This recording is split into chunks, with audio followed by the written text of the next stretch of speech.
Hi, everybody. Hi, everybody. Hi, everybody, and welcome back to the Talking About the Big Stuff podcast with Michael Cole and Matthew Cravat. I am Michael Cole. And I am Matthew Cravat. Tonight's second topic,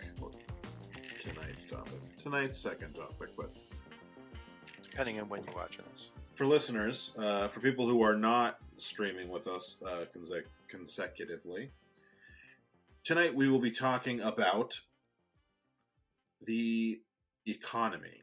And let me explain when I say that. So I wanted to talk about when the economy, so when an issue or a topic outweighs the economy for somebody. I think this is a thing we need to consider more when we talk about politics with people that we don't always agree with, when we're trying to get people on board with our thoughts. Is I feel like the economy has become a really, maybe it's a lazy way of writing off some stuff, but I think there is a genuineness to it for some people, which is, I'll give an example of what my brain was thinking of when I thought of this. So we have candidate A and candidate B. Candidate A is your perfect economic candidate, but does not have a great record on or a great stance on a topic that you hold dear. Candidate B has a great stance on that topic that you hold dear, but you don't think that their economic record or their economic opinions make as much sense. What has to happen for you to vote for candidate B over candidate A? And that's how I kind of look at this. And I will just say for a couple of caveats is, one is I don't want us to when we discuss this right now to go into a straw man issue, and I don't want us to I do think that it is difficult because largely this is a argument that has been most regularly used as, I'm fiscally conservative, but I'm socially liberal. So this particular topic of discussion for us right now has its tendency to be us lefties talking about conservatives. And there is some truth to that. And I think that that's going to be largely what is going on here. But I think that it's something I want to learn how to be more effective when having those conversations across the aisle. And that's why I want to do this. And so the last thing I want to add is I think that there's an argument to be made that I think there is a great argument to be made that the right thinks they have the economy standpoint on lock, and I don't think that that's necessarily true. I think it's proven wrong every time there's a Democratic president and the economy does better because they fix it takes 2 years to fix the problems that the Republican caused by tax cuts. But this is a very hypothetical conversation because the reality is the party that's better for social issues is also better for the economy. They're just not good at messaging. Right. And I think that is something we also need to, maybe in another episode, talk about. I just want to, for the sake of this episode, assume that the person that is on the opposite side of something is correct economically, even if they, and so like let's give them the benefit of the doubt, take the economy, the actual facts about the economy out. For me, I think I have to imagine you're talking about it in the primary. Because I can't even imagine a case where the Republicans are great for the economy because their economy means tax cuts for the rich and increase the deficit and destroy the poor. That's their platform. And when they have one, they don't have one anymore. But when they had one, that was their. So if you want to say in a primary, do you want Bernie, who's totally about people, but probably his economic things aren't geared to help the economy, versus say Biden, who ran further right and wasn't focusing as much in his primary about people, but he was very focused on fixing the economy. That's where I can have the conversation more easily. That will be a great way of having the conversation, because I wasn't talking about that, but that also lends it to us exploring nuance within our own side of the aisle, more so. But I was thinking, because when we look at, when it comes up every, every 4 years, or if it's a Senate or a Congress person that you're voting for, it's, two or six depending. So Uh, so every year or two. yeah, every couple of So there's years always an election. there's some big, there's some, something that's weighing, and people will say, well, yeah, I don't love the way they, and they do it across the, well, yeah, I don't love the way Trump does this, or I don't love the way Biden does this, but, and so to me, I want to focus and drill down on what will make the economy not a factor, or not the factor for you, because there are, we Every hear, time I vote, it's not the factor. To eh, me, the what makes you vote left or right is that question. Do you care about people or money? Like that's the question. Because if I mean, even though in reality, money, the economy does better on the left, but mhm, that's not why anyone on the left focuses on voting for left generally. They don't say, yeah, I'm voting for this because of the financial things. They say, I'm voting for this because he cares about people. And if you, so my steel botting, to use Aaron's phrase to not be sexist and say it has to be a steel man. So my steel robot, my steel botting view of this is in a perfect world without evil, you know, Christian nationalist, fascist Republicans, talking about Republicans that used to exist. Um, Democrats believed that you have a pyramid of the rich on top and the poor on the bottom, and this is America. That if you help all the people at the base and you do as much you can for them, you will strengthen this pyramid and it will do well. America will be strong and smart and economically sound because people on the bottom can spend money. It's a trickle up. And Republicans mhm, believe the opposite. Make the people at the top super rich and powerful, and some of it will trickle down that, and make the corporations really powerful, and that will help America. So, and saying, assuming that's not disingenuous, yeah, and that's I think the base different beliefs. So I think that Democrats, or I'm not a Democrat, I'm unaffiliated, but I'm liberal as hell. So as a liberal person, my concern is my fellow Americans and the rest of the world people first. And if you make them strong and healthy and able to work, the economy will suit itself.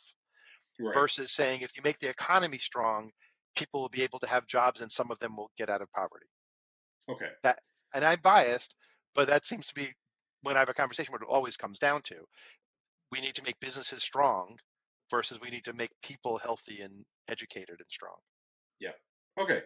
So let's definitely have the Biden versus Bernie talk instead of the left versus right talk, because I want us to not focus too much on, because I agree and I believe, like, I think, for example, if we were to make college debt go away, whether that is erasing it or making college free going forward, or however we decide to. I don't want to get into that specifically, but if I believe that that would make the economy better, like, and I think there's a number of ways in which we can make that argument. But what I don't want to get into those nitty gritty of that. I want to say, when will I say, okay, I genuinely think that this might be the less economically prudent decision, but I think it's too important to not be So, econo to not pick the other thing. yeah, I And say and again, I for me, it's hard because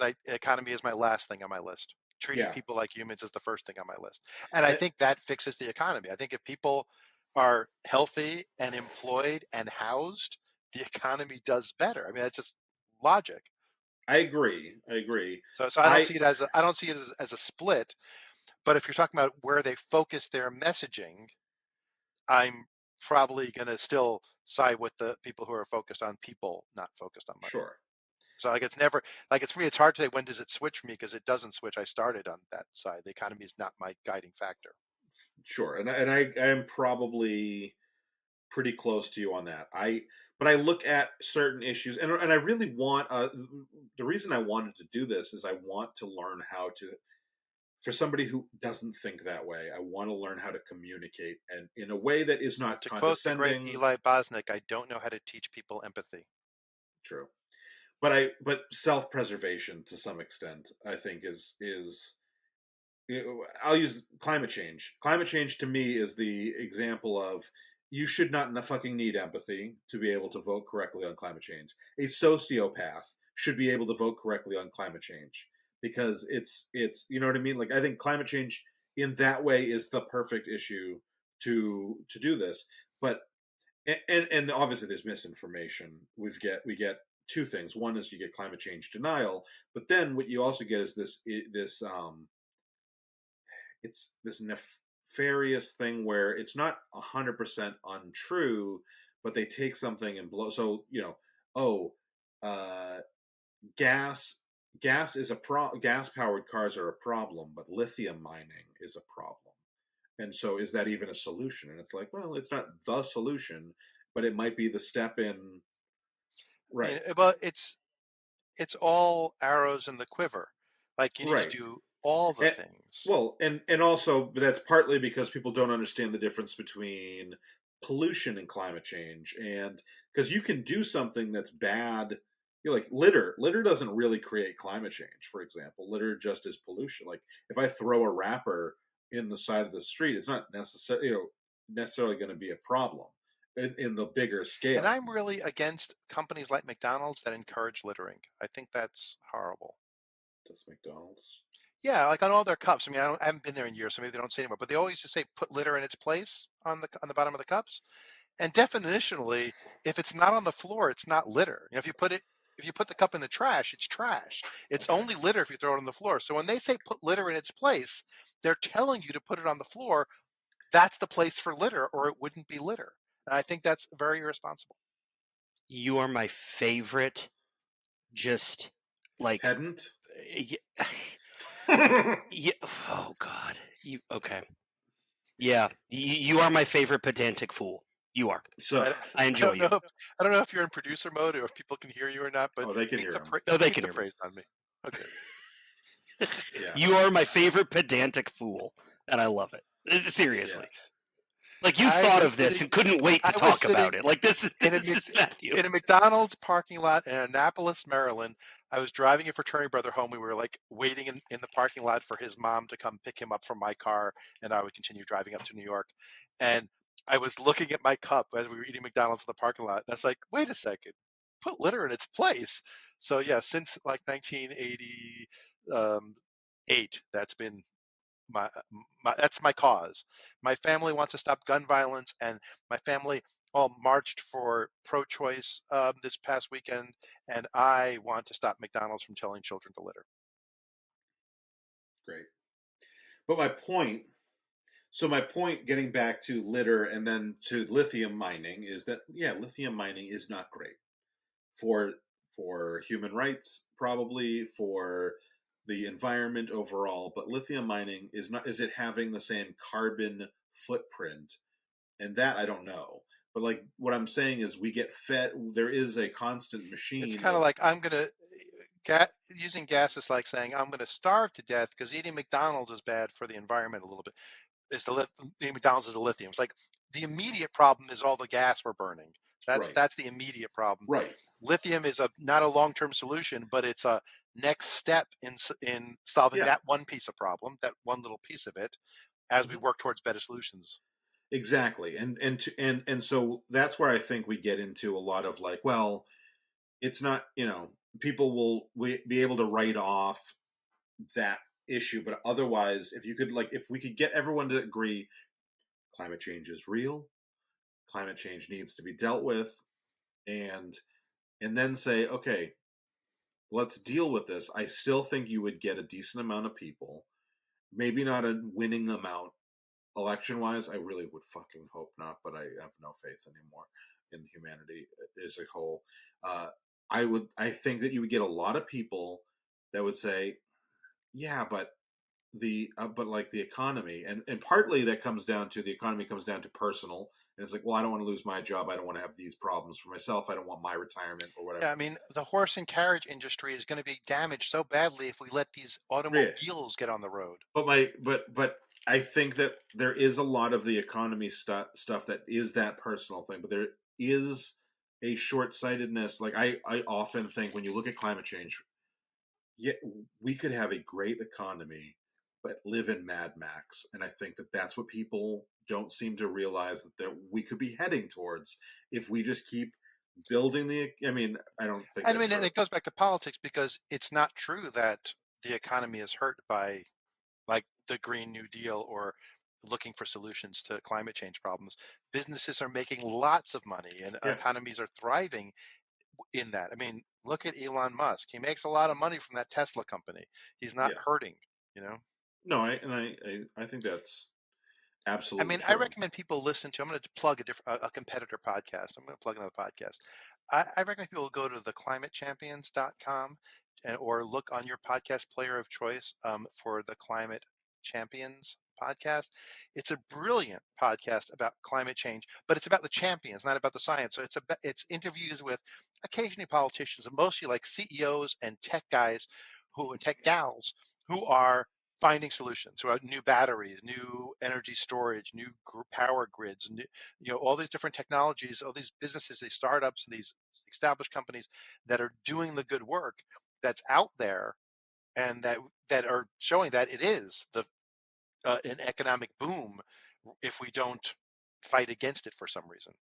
Right. And the host's name is some weird last name. It's Lee Cravat, something like that. But The Climate Champions by my brother Lee Cravat. Go check it out. Lee Harvey Yeah. Oswald. That's who it is. No, he doesn't have multiple first names. He's not a serial killer. Lee Harvey Oswald's not a. Yeah. Lee Harvey Oswald wasn't a serial killer. He only got the No, one. no, but it was like getting the president at the bottom of the cereal box. Anyway, If you think he really did it, crazy, you sheeple. Aliens did it. JFK is not even really dead. He's on the ballot this summer. Hey, I can write him in if I want to, right? Right. That's how educated I am. I can write him in. I like when it was in the last couple of years, and I want to say it was cognitive dissonance, but I could be wrong. They were talking about, because there's the JFK Jr. Yeah. stuff, but there was a lot of people who aren't specifying the junior part of it. Then so like they'll go on and they'll be like JFK is going to be revealed as Q, and he's going to reveal that he has been working to dethrone the deep state and he will become president. But there was a lot of people that kept saying JFK and not JFK Jr. and on whatever I was listening to, they said, do you think that they know that there's a difference between the two? Like, because JFK, even if you thought that tape was fake, like JFK would be 110 right now. Like, he's dead. Like, it's kind of like when people say, like, oh, I don't know if Hitler's dead. Well, Hitler would be 140. Hitler is dead, I promise you. Like, whether or not he died the way we think is different. But anyway, just a fun aside. Just a thought. And just so you know, Alex, in North Carolina, write-in votes only count if the candidate has got the right petitions, and it's for people who became eligible after the ballots were done. You can't just write in anyone you like. I mean, you can. It just doesn't count. Like even if everybody wrote in somebody, it wouldn't count unless that person. So if I wrote in monkeys one time, monkeys aren't going to win because they weren't okay. Right. Your vote is discarded. Blumpkin McFuckface. So anyway, so I agree with everything. So for me, there is never a time where just quote unquote the economy takes precedence over people. I mean, to me, that's the definition of Republican versus Democrat or liberal versus conservative in my head. If you say, I believe in blah, blah, blah, blah, blah, but I vote based on, if you say money, that's conservative. If you say people, that's liberal. I mean, that's just the way it breaks down. Let's say Biden, Biden versus Bernie. I vote Liz. Okay, Biden versus Liz. Either way. Too late. I already voted Liz. Okay. Biden's plan will allow you to retire at 60. And you're confident that Biden's economics will allow you to retire at 60. And Bernie or Liz or whoever you want, is their plan may push you back to say 80 to retire. So it's you specifically, and you can't retire till you're 80 realistically under this person. Is it still? Is it still human rights? Is it still the benefit of good? Yeah, I mean, I think that Well, every decision I've ever made has been that way. Like I could have, I'm in marketing. And in marketing, if I worked for a chocolate company, oh God, it would be my job be easier and we'd be able to do more and be more successful because I mhm, wouldn't have the rules that I have in life sciences. But yeah, in life sciences, I'm able to help save lives, which I'm not a doctor, I'm not a lab person, I don't have the skill set to do it personally. So I've devoted my entire career to an industry sure. where I, sometimes make a lot of money if I've been in pharma, make less money when I wasn't in pharma, but my career has been based on where can I make a difference to help save lives because I can't do it myself. Yeah, and And so that's something my personal choice has already, it's not even hypothetical for me. It's always been that. I agree. I think that the reason I ask it that way is because when we talk about the economy versus your specifics, it can change the math for some people.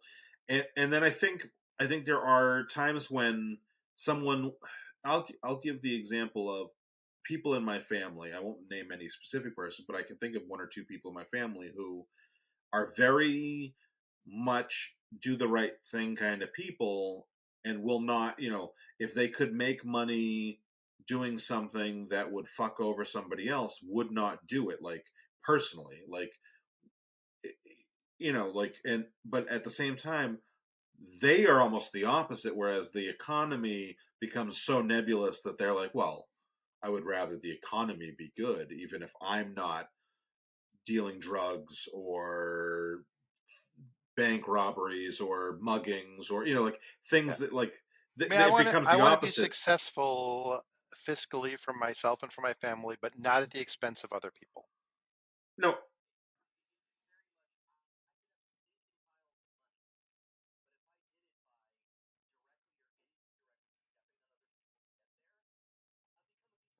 Yeah. And yeah, I mean, and I was to, yeah, from a luck feeling sense of it's not my decision of that. I was raised by hippies, so that was ingrained in me forever, that I don't that people are the important. I was raised on folk music, as I said on the previous episode.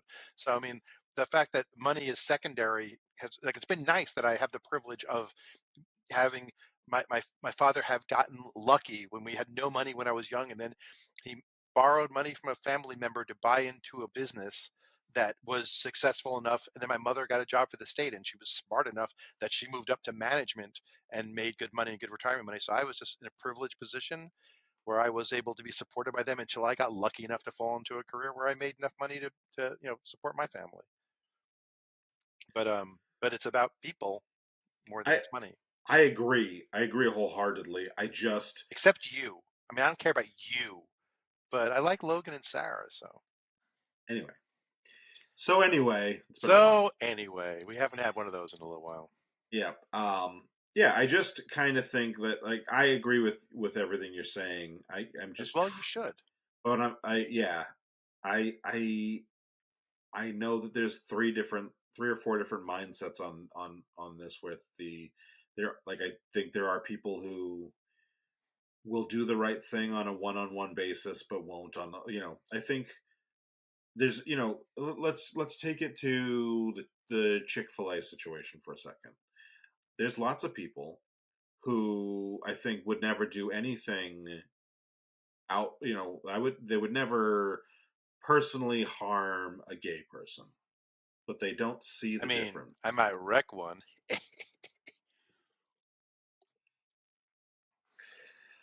They might, but they might personally, they would not, they would never call somebody a slur or be mean, but then they, will shop at a place that doesn't do, whatever way it financially encourage that kind of behavior. And I think that when we look at the economy, like I said, like, the example I'm thinking of is my dad. My dad would not do anything that he thought was morally wrong or illegal to get ahead personally. But I think that in when he looks at the economy, I don't think he sees. and I could be wrong on that, but I don't think he looks at it the same way. I think he would say probably like, well, yeah, we have to like think of the macro versus the micro is going to be drastically different. And I think you and I and Alex were all agreeing that no, it's not really. But I don't think your average person does that. I think more often than not, people will make excuses for the when it's more personal. I think my dad's the exception in that way, whereas he would make less excuses when it's personal than when it's overall. But I think at the same time, the exceptions, the rule doesn't seem to change. It's the exception that they're how I want to process that, and so that's why I really I struggle with how can you think that we need to worry. I want to go back to climate change. I'm sorry. Climate change is the perfect example for me. If we have a store and where you and I are cashiers in the front of the store and the back room is on fire, and there are people who would be saying, "Okay, I would be saying we need to close the store and put out the fire." And then there are other people saying we won't have the money to rebuild what the fire is burning if we close the store.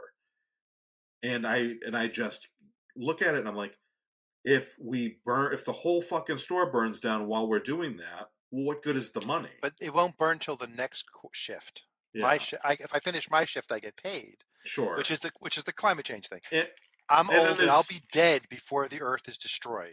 So yeah, if I make money this quarter, that's real. yeah. Telling me that my children are going to die, that's fine. I'm making money this quarter. That's the Sure. climate change discussion.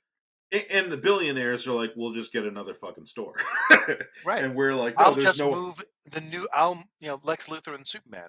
I'll just buy land in Arizona and that's beachfront property now. Yeah. Yeah. So. Yeah. I mean, it reminds me of my wife worked in a sales training department of a big company. And so most of the people around her were ex-salespeople who got promoted into training because they were good at sales. And most of them were fiscally conservative, which means they were conservative because that means they voted fiscally over everything else. So it doesn't make a difference what else they thought. And when she was expressing her support of Hillary Clinton at some point, they were furious at her and said, "What is she going to do to help you? None of her policies are to help you." And my wife could not make them understand it's not about me. I'm fine. It's about everyone else. I think, unfortunately, like you said, Eli says we can't teach empathy. We have to figure out utilitarian methods of Yeah, argument in order to say, rising tide lifts all ships. If you yeah, help everyone below you, that will lift you too. mhm, You want people to buy like Henry Ford. He paid his people a living wage because he wanted them to be able to buy his cars. yeah, Like it wasn't because he loved them; he was a There was scumbag. there But was he a real wanted there was a people to have money plan. to give him back. Yeah, there was a plan for success with the product to make it obtainable for the very people building it. Whereas I don't think you and I can say that about, for example, Mr. Musk's Teslas. So even though they're relatively inexpensive, some of them now, the average median income, it was like 60 something percent of the Teslas you see on the road are owned by over 200,000 US dollar income households. So I there's mean, the idea of are you really designing your go to market and your product around it being affordable? And no, Henry Ford did. Yeah. yeah, I but I'm to me, saying even the product of the American economy, that product will do better if everybody can engage in it. If you help the people below you, it lifts all ships. So that helps everybody. It doesn't. It doesn't have to be just the one product. and I'm going to defend Elon Musk, and this is going to be the only time in the history of the podcast I'll do this. And it's not Elon Musk. It's not Elon Musk so much that I'm going to defend, but I do think that there is an argument to be made that it is if you can use the economic means, like Matthew was saying earlier, to justify doing something good, that is, especially when it comes to climate change, that is helpful. There is an extent to which, at what point did Tesla actually become profitable? Not, I mean, stock is a separate thing, but actually profitable in their parts to selling the car.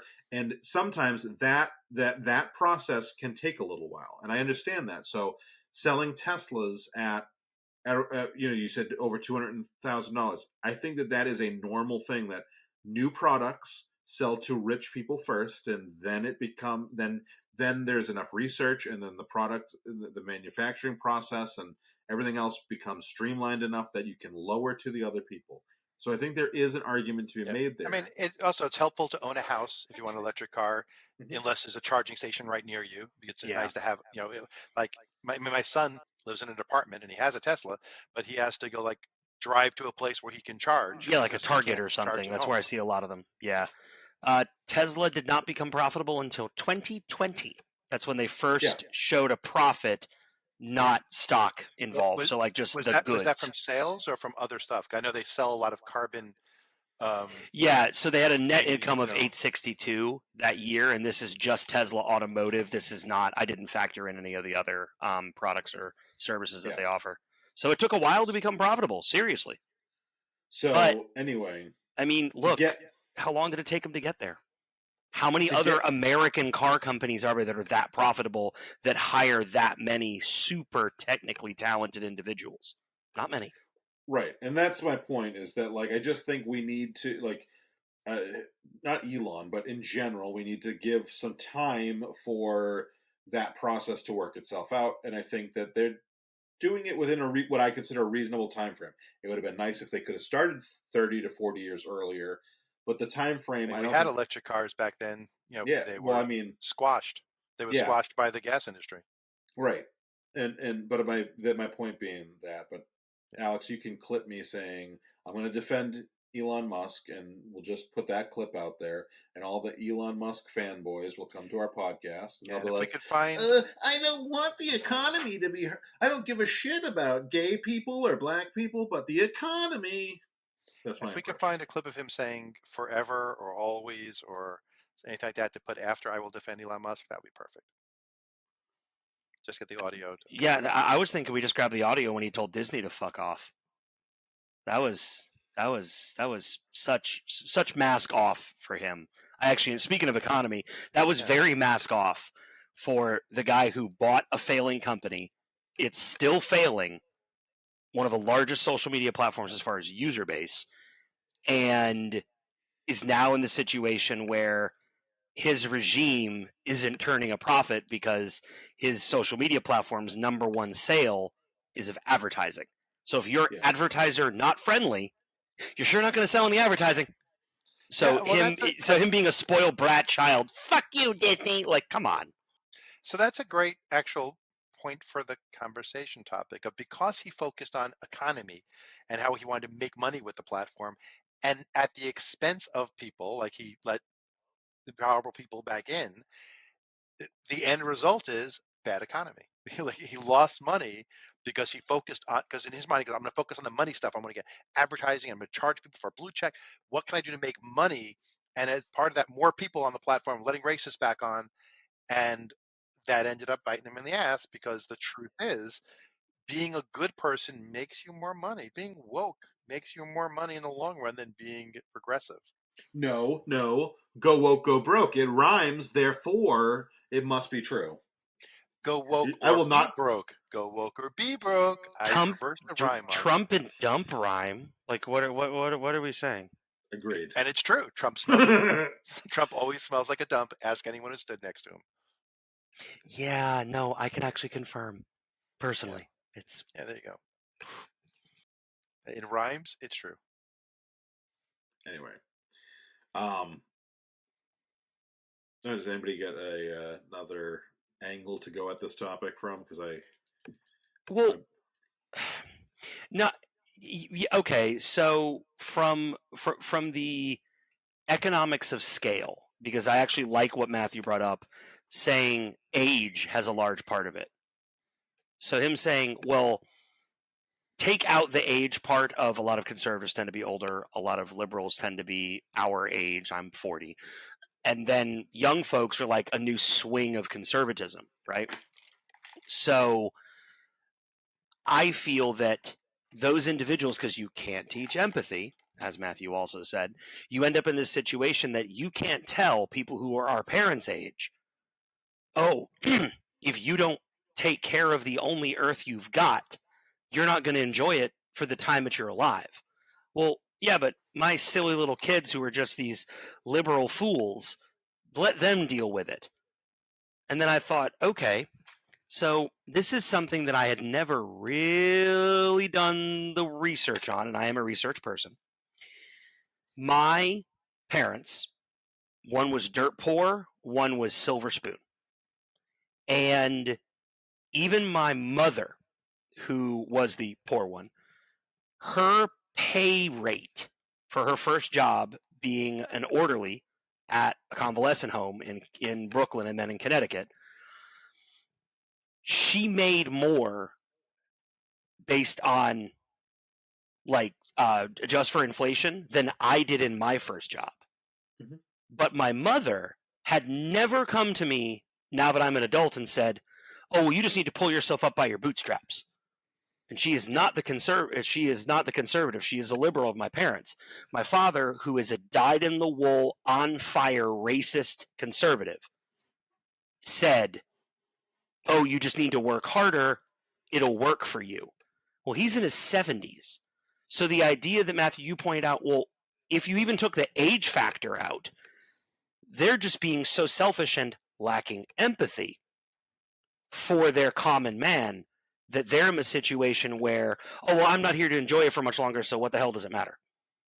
And that really, it shows a lack of empathy and understanding. My mother would faster make it awesome for the last 2 years she's got than my father would want to make it great for his grandchildren that he now has 2 of. So Yeah, and I wouldn't I say at understand all what you that it said. is. I wouldn't also say that it's an age-dependent thing. Period. I'm saying that people who are old Right. and feel that way Yeah, don't see it as a personal. I'm helping myself. right. They You know, I'm don't not see it saying as them that. doing I'm something not for saying that being themselves. old causes you to feel that way. Yeah, I'm just no, saying that it's a lack of empathy for the common man, and that is, I mean, and you know, what I like said my earlier. hippie parents Yeah, obviously are in their yeah. 80s, My and my they raised a mom's son who has a podcast about climate change. my I my also mom's the dirty hippie from Baltimore, and it's the same kind of situation with her. She Well, would everyone's dirty in sooner Baltimore. what? Well, everyone's dirty in Baltimore. Oh, listen. That's not My mother would sooner try to make something awesome for everybody and get her fulfillment there than sit on a pile of money while the entire neighborhood around her is on fire. Oh, but you're rich, you're fine. So if the goal of being wealthy is to have more than you need, because I really think the goal of wealth is to have more than you know what to do with or more than you need. That's when wealth truly is personified. When I can say, chucking my phone at the wall that costs $1,000-something to replace is no big deal because I can just go get another one. Like that level of just, fuck it, right? So if you're at that level and you want to go spend all this money that you've made, you want to take your boat out on the nice ocean, you want to go eat at the fancy restaurant, you want to buy the expensive goods, you want to buy the consumables that are out of reach for the middle class. If everything on you is Mad Max on fire, how the hell are you able to enjoy it? You're not. So you're really just doing this for this weird sense of personal safety and security, like, oh, my money keeps me warm. Does it? Does it? You're not going to be able to enjoy it. You're just going to say, ooh, look what I've got. Do you think all the people outside stabbing each other for a meal are going to damn care? No. I mean, It's just but so I you think and the rich people get to enjoy it I think with the each other. very, very rich, it is having the money that makes them most happy. Because, like, you know, Yeah. Bezos and Musk are not retired, and like if I can have 1 million in my 401k, I would be retired. Oh, yeah. I Without a wouldn't be doubt. looking for my 10 million or No. my billion. Like that's not where It's a my different mind is. headspace. To Yeah. go to that level is a different headspace. And They're I not am a trying to money they slut. can't they couldn't spend the money if they buy islands. Yeah. And they can't spend the money Well, fast some of enough. them have bought Yeah, I'm islands. saying I'm saying literally they buy islands and they still can't spend the money fast enough to use the money they have. Yeah. So true wealth is they have more than they need, Like and Mike they're used to putting hang out with his themselves. friend Jeffrey on his island all the time. You know, I can't think of something that rhymes with Epstein. Because you're anti-Semitic. anyway, I also I was going to say, so going to the example of your parents, Alex. I think that's something that we also, so empathy is obviously one issue, but I think sometimes, and I really want to be, I want to steel man the other side, and I think that this is true. What I'm about to say is, if the system works for you, you think the system works, and so not. So, with climate change, like the fact that people don't believe the science, that drives me fucking crazy. But like, when you look at somebody like, well, I am making it, and I was able to do this, and I get it. There's a lot of times when I think the bootstrap thing is a bunch of horse shit that I don't think nobody's fucking pulled themselves up by their bootstraps. It's physically impossible, and it's impossible. We have public schools, and if you had private schools, you're not going to make that argument. But if you went to public schools, you shouldn't be making that argument.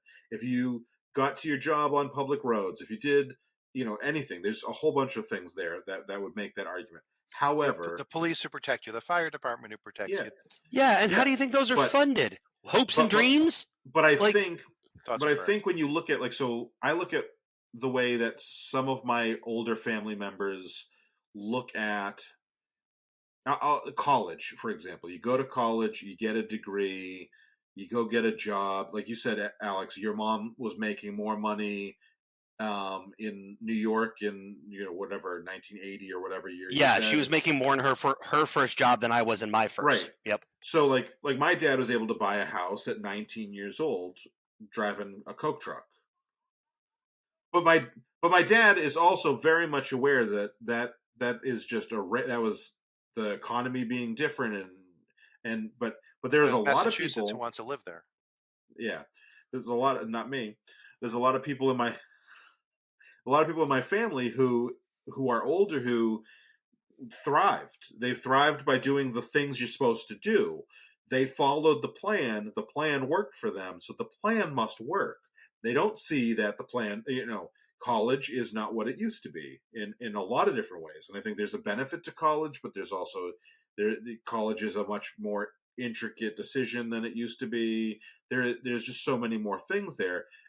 Getting a job, like I'm about to turn 40 years old, and I am making when I graduated college over 10 years ago, my mother-in-law said to me, "Oh, you'll probably start off making $75,000 a year," because she worked in New York City in the 70s, and that's what she was making in New York City in the 70s. And she was a very compassionate person. This was not a lack of empathy. This was a lack of awareness.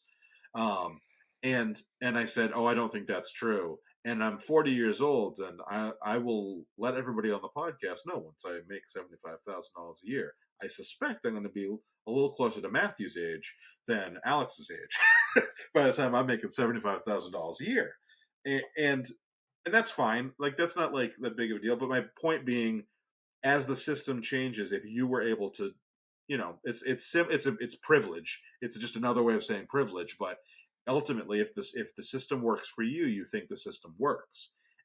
But to me, when we look at there just has to be something that outweighs economics, that and I want to, again, sociopathic level.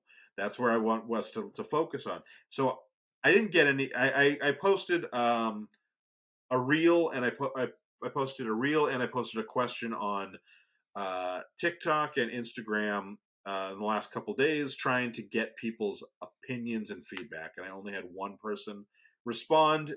And they said, "Fuck you." Well, she said that I could read it. I told her I would not mention who she was by name, but I had one respondent. Let me pull it up. I don't think I had anybody else respond, but the one response I got, and it's Instagram. I don't know how many characters she was allowed, so this isn't super. But it said, "Only if it is something specifically important to my family." And I think about it, and I go, the specifically is weird to me, because there's a lot of things that are broadly important to everyone's family. Again, climate change is, I think, like, whether we want to acknowledge it or not, climate change is going to affect everybody. And so therefore it may not be Yeah, but I specific, think saying but if my family were coal miners and you're going to outlaw coal, then no, because that's an immediate pain to my family. sure. Where climate change, I have 5 more years before I die from it. Yeah. Yeah. I think that's true. I But also that's also not seeing the big picture of, yeah, someone is like at my current company that I am leaving, there's been a massive reorganizations and lots of people let go, and people let go that are being rehired. Like it wasn't headcount, it was we want to do things differently, and these people don't have the exact right skill set that we want doing the same job. We just want, and on an individual level, on a person level, it's horrible and painful and terrible. But at a business level, it makes sense on paper. Like the company will be stronger for it. And that's kind of like the climate change things. Like the coal miners were let go in my company so they can hire nuclear scientists. And that is the right move, even if it's horrible for those coal miners who were let go, who need to now re-educate and find a new job. yeah. I felt the same way when I got laid off before I started working with my current company. I understood what it was about. It made sense. If I was the CEO, who actually was the one that laid me off because we were that small a company, I would have done it. I'm like, I don't love what you're doing, but I totally get it because you need to keep all the other people working because you need them to make your company continue to exist. You can't take on all this additional headcount. Dude, I get it. He's like, you're not upset? I'm like, I'm let down. I'm not upset at you because you're making a business decision. Yeah, I I, mean, I don't have to be cold to understand a business decision, but I also can have empathy with the person making the decision, even if it negatively affects me. I'm Leonardo DiCaprio, so I don't get sued, letting go of the door that I could fit on because it increases the chances of the person on the door to survive. I Like I thought don't you were want to gonna freeze and die, but it, I thought you were gonna say you don't fuck anybody over 25. rather die in the ocean. And um, but I mean, that's kind of the reason I'm leaving my company when I am now is because I think another reorg is coming and it'll be in my division next time and like this summer. And I was mhm. like, I'd rather leave now under my own auspices and my own control rather than wait and see if that happens. And I fully expect it could happen because the way my company currently does marketing is not ideal and changes would be useful to the company. So it's not, I mean, it makes sense that they'll reorg things and that could mean my role disappearing, even just by geography, that I'm in a group that 25 out of 30 people are in France. Why do you need 5 people in the US? Let's just move that headcount to France where you get people in one thing. I know, my ass especially. It's true. I mean, I have a lot of French in my language if you use the term as an American liberally. I mean, I say fuck a lot. That's what I'm trying to say. At work. Like, pardon my French, I guess. Yep. So one thing. French is what we say it in my company, but So because we speak French. one last thing I want to kind of dive down before we start to wrap things up. Um, it's something that clicked in my head, and obviously I understand how both of you feel on the overall topic. So I want you to not be you for a second and try to just be other people. Hey, yeah. Don't do that. So just try to let's try to brainstorm for others. So there was a couple years ago. I don't know exactly when, and it was Bill Galaxy far Maher. away. That was a long time ago.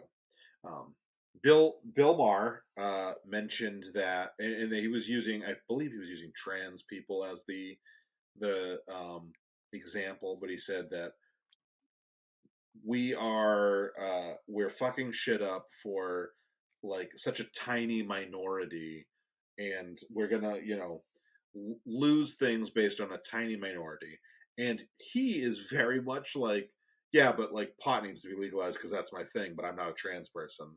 um and so like he has had very little empathy for trans people because of how small he perceives the trans community to be.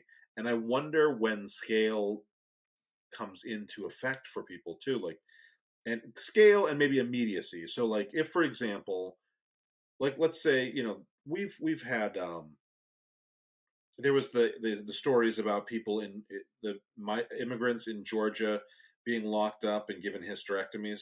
I don't know where that exactly went as far as the news and what the truth is to that. So I'm not trying to throw that out there, but in that way. But if it's in Georgia, it's remote, and we're not necessarily thinking about it. If something like that, if the Holocaust was happening next to us, when does something terrible have to be immediate or grandiose enough that we take, oh, I don't give a like, because in a lot of ways, to I'm not gonna Elon Musk and now Hitler. Um, Hitler's economy was Hitler improved the economy. Obviously, that was it at the cost of something much greater, but like that was how people were able to justify some people were able to justify it.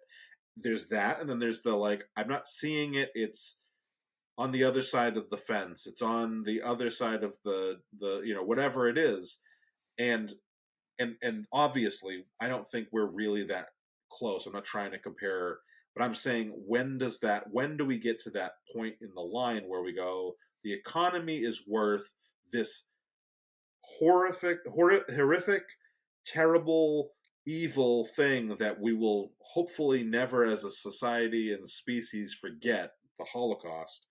When did it cross the line into the the the economy is no longer worth it? For us, for the three of us, I think it was like probably the first person killed.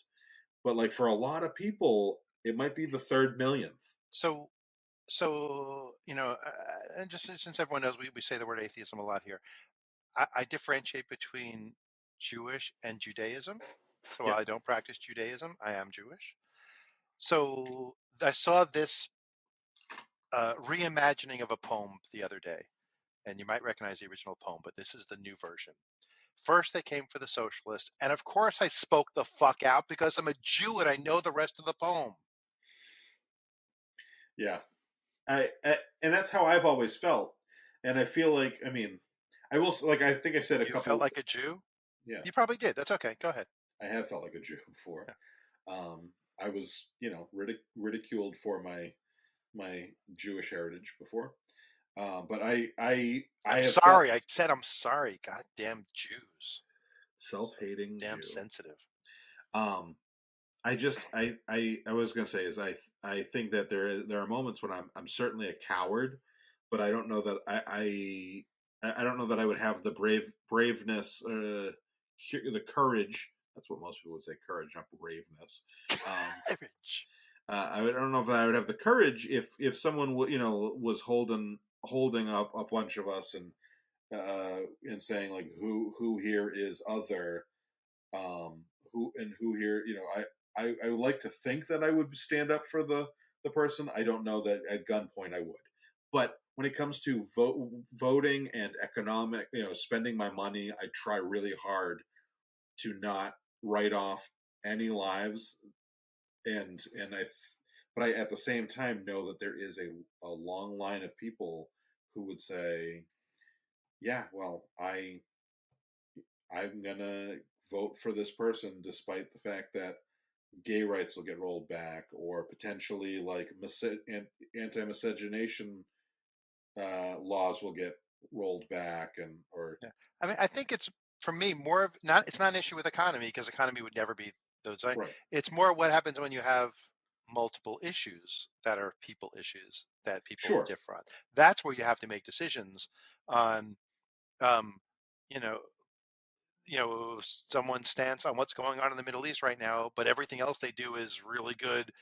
And which stances do you make your sacrifice on? That which is taking economy out of it, which is not. There's no conversation you can have on that because it's going to be completely dependent on the yeah, stances each time. There's no generality for that. That's where yeah, it becomes a harder decision when you're looking at people like in primaries where you're looking at all the people agree with you on the highest level, but it's yeah, the specifics where you have to start making decisions of what's your ideal. yeah. And I I think can what's important is to remember that's the primary, and then when it gets to the general, the big decisions should be made because it's you can't worry about the one or two issues. It's all the other gestalt of issues.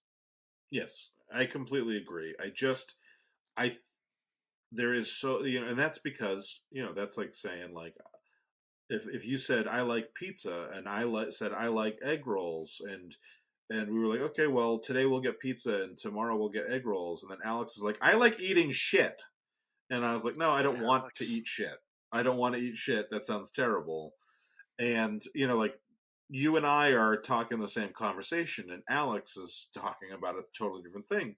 And I and think when you Alex, I talk don't want about to kink shame you, but I will not join you in the meal.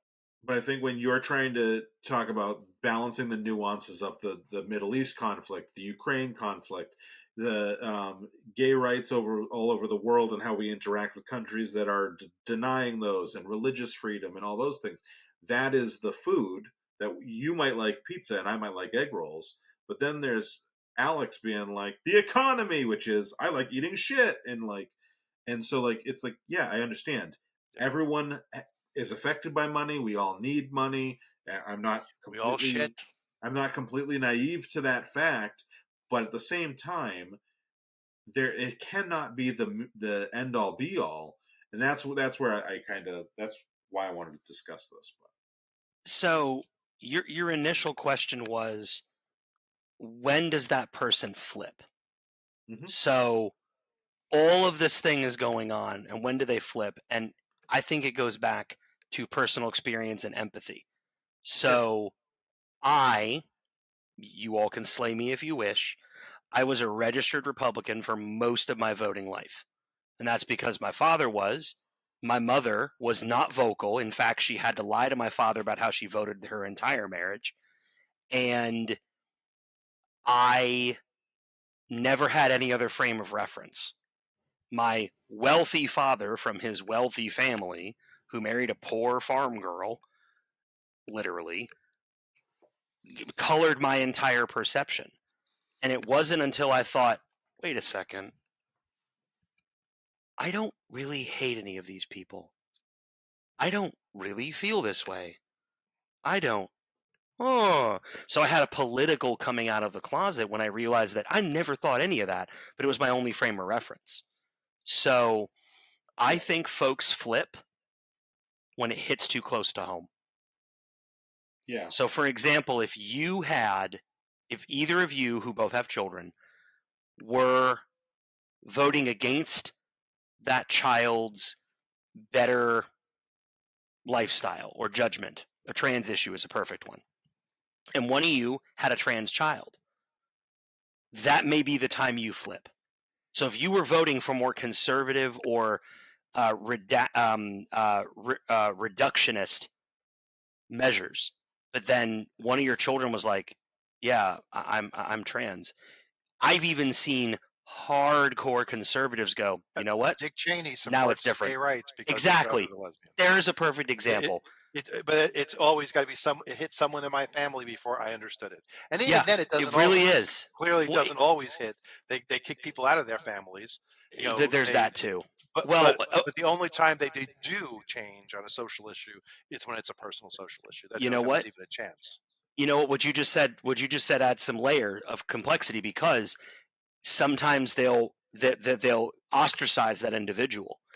I've seen situations where it's clear that their values and their value of their constituents, if they're political, their friends, if they're just cold and stupid, or their money, if they're, I don't know, Scrooge McDuck, they end up saying, "Oh, no, you're out because this is more Their important religion. to me." Okay, perfect example, the religion. So Part of it. a family my best friend hasn't seen his one grandchild he's never met, hasn't seen his other grandchild in over 10 years, hasn't seen his son in over 10 years because his son decided, because my friend is not religious enough, his son said, "You can never see my family again," and like walked out of his dad in the hospital when he found out his father was, no longer a believer. That's the reverse of the usual story. But for him, it was totally religion. Like, it wasn't any of those other factors. He was like, he asked his father, "If you had died today, do you know where you would have went?" And his father, being my best friend, said, "Yeah, the funeral home on the corner in Zebulon."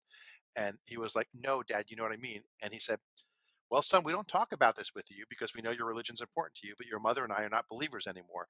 And his son turned around and walked out of the hospital room, and it's the last time they spoke.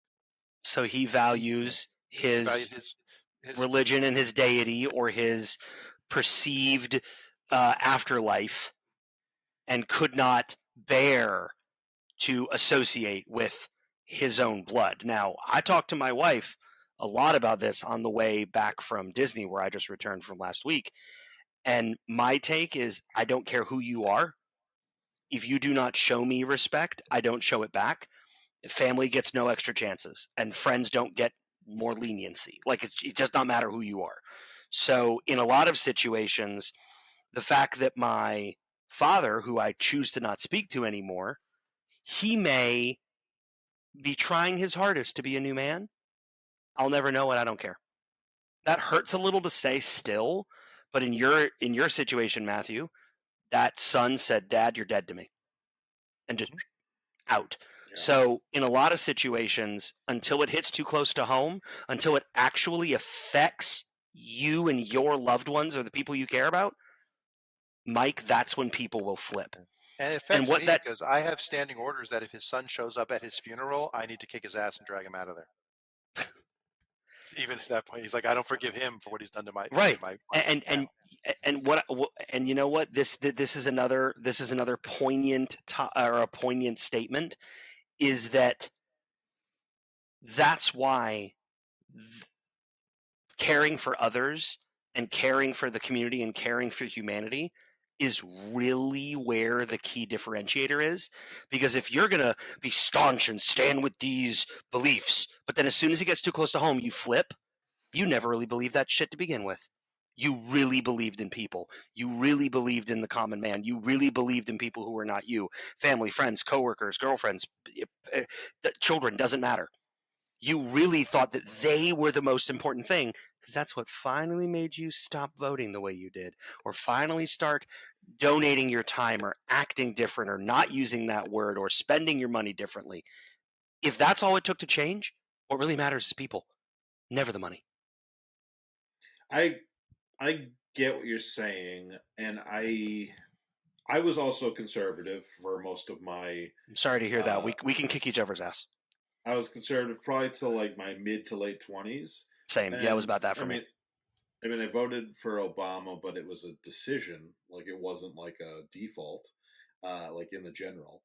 Like, I think it probably made the decision the week of, like, because I liked McCain, but like, so that was the beginning, the real beginning of my transition. But at no point in my conservatism, like, did I dislike gay people, or was I anti-gay marriage? And I didn't know any gay people. It wasn't like I hope this, like, I hope that I'm not offending this person, or I hope that this isn't hurting this person. I had no examples. And so I think that there's definitely a truth to what you're saying, but I also think there is this other side of it, which is like, I think there are other issues where I can say I was misinformed, and so I don't think Yeah. like when you said stop saying those words. Like, I grew up in the 90s. I definitely said, "Oh, that's gay," way too many times. I've done things that were homophobic. But what made you change? When I realized it was hurting people. Yes, I guess. Your frame of reference changed. It was sure. Ignorance, not lack of empathy. It was not knowing there was something to be empathetic about. But I think that, like, there is an extent to which some of this stuff maybe I'm being too harsh. Some of these issues, I feel like, to be ignorant on them, it is a lack of empathy to be ignorant on. Yeah, I mean, there's a point where if you've never heard the reasoning behind, well, when you say stuff that's like jokes like this, and even though you don't mean anything by it, they still feel othered, and other people who hear it feel justified in their bigotry. And then if you do, at that point you go, yeah, but still I like saying it. That's the lack of empathy. If you like, oh my God, I didn't realize that, I need to stop saying this. It was just the ignorance part. It wasn't the lack of empathy. It was not realizing it was an effect. Yeah, at that point, it's like a frame of reference. You didn't know any better. It's like a child. I'm never going to yell at a coworker for not knowing to not do something. But as soon as you know, I'm holding you responsible. So you two with children, you might tell that child 5, 6, 10 times don't do the thing, and they still do it. They'll eventually figure it out. But many times, the first time it did it wrong, You know it's weird. You know that's bad, but they have no idea. They have no frame of reference. So you started voting differently, Michael, because you realized that you never really stood for all of those tenets. The tenets of conservatism is I like things not to change. It's literally one of the definitions of conservatism. It was better before. Change bad. New bad. Right? Yeah. Better before. Yeah. But before what? Yeah. Before what example?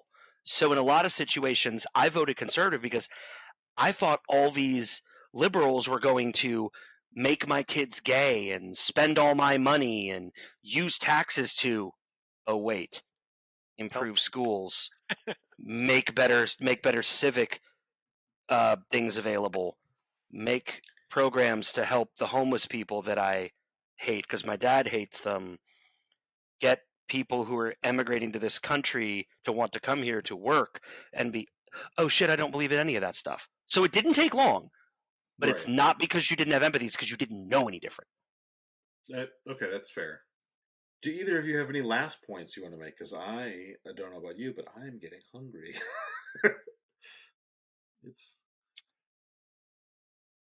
No, I'm good.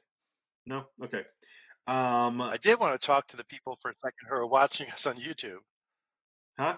I do want to talk to the people who are watching us right now on Sure, YouTube. go ahead. For a second. I just want to say, if you're watching us on YouTube live, then please, try to join us for future live streams. Typically they're at 6:30 Eastern on Tuesdays on both Facebook and YouTube. I mean, this one started at 7:30 because it was a part 2. But watch our channels for announcements like that. When the changes are, watch or follow our social media. We're on all the social media, so you can keep track of that when we're doing something different. And if you're on YouTube, go ahead. Like the channel, subscribe, like the video, subscribe to the channel, ring the bell, make a comment right here and tell us what your issues are that are deciding factors for you between economy and people and climate and all the other issues that are large. We want to hear from you, video watcher. Also, all of that goes for Facebook Live. If you're watching on YouTube on delay, I guess, and there will be no delay on Facebook, but yeah, Facebook, we're on there too. If you're listening to us wherever you download podcasts, please give us a like and a subscribe and a thumbs up and a star or whatever the 5-star, not a 1-star, whatever your particular system is. Reviews are also great. If you are wanting to YouTube. You already said YouTube. If you are wanting, I left the audio to you. I did the video. Yeah. If you are wanting to help us, not just by liking and subscribing and all that other good stuff, you can also help us monetarily.